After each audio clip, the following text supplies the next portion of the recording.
नमस्कार बंधुरा शुभ नवबर्षे सकलके जानाई प्रीति एवं शुभेच्छा। आज के आमी ड्राई फिश कारि रेडी करब और तार जोन्नो आमी एखाने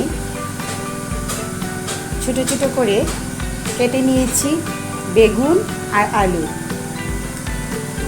निয়েছি पेঁয়াজ कुचि और निয়েছি रसुन থেতো করে এখানে আমি রেখেছি।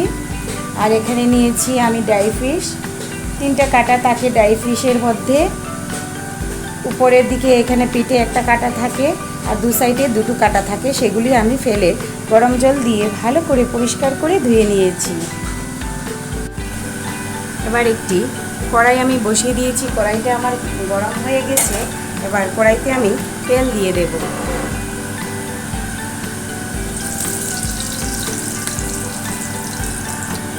एबार शुटकीगुलो आमी हालका भेजे नेब।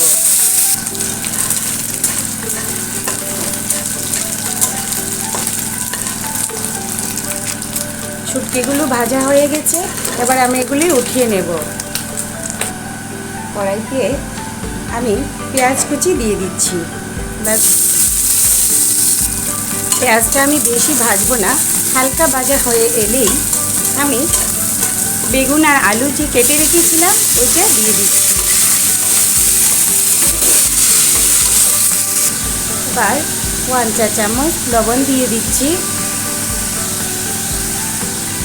1 চা চামচ হলুদ গুঁড়ো দিয়ে দিচ্ছি, 1 চা চামচ কাশ্মীরি লঙ্কা গুঁড়ো দিয়ে দিচ্ছি। এই রান্নায় আমি জিরে গুঁড়ো এবং ধনে গুঁড়ো ইউজ করব না। ভালো করে নাড়াচাড়া করে নিচ্ছি।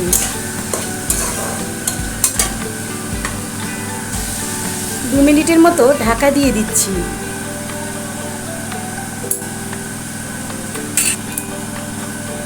2 মিনিট পর আবারও ফিরে এলাম। এবার দিয়ে দিচ্ছি 7 থেকে 8টার মতো কাঁচা লঙ্কা। এই রান্নায় একটু ঝাল না হলে ভালো লাগে না, আপনারা আপনাদের পছন্দ মতো ঝাল দিতে পারেন।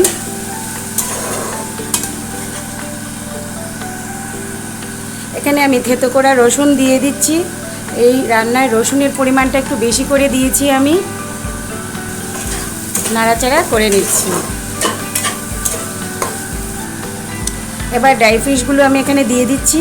ড্রাই ফিশ দিয়ে বেশি নাড়াচাড়া আমি করব না, না হলে ড্রাই ফিশগুলো ভেঙে যেতে পারে।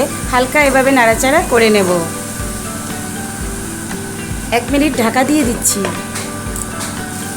1 মিনিট পর আবারও ফিরে এলাম। এবার আমি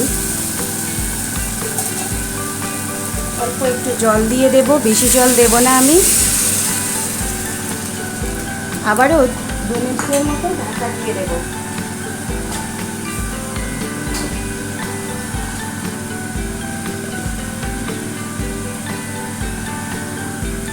দেখতেই পাচ্ছেন আমার রান্নাটা আলুগুলো সিদ্ধ হয়ে এসেছে আর রান্নাটাও প্রায় কমপ্লিট। আমার এই ভিডিওটি যদি আপনাদের ভালো লেগে থাকে তাহলে লাইক, শেয়ার এবং কমেন্ট করতে ভুলবেন না।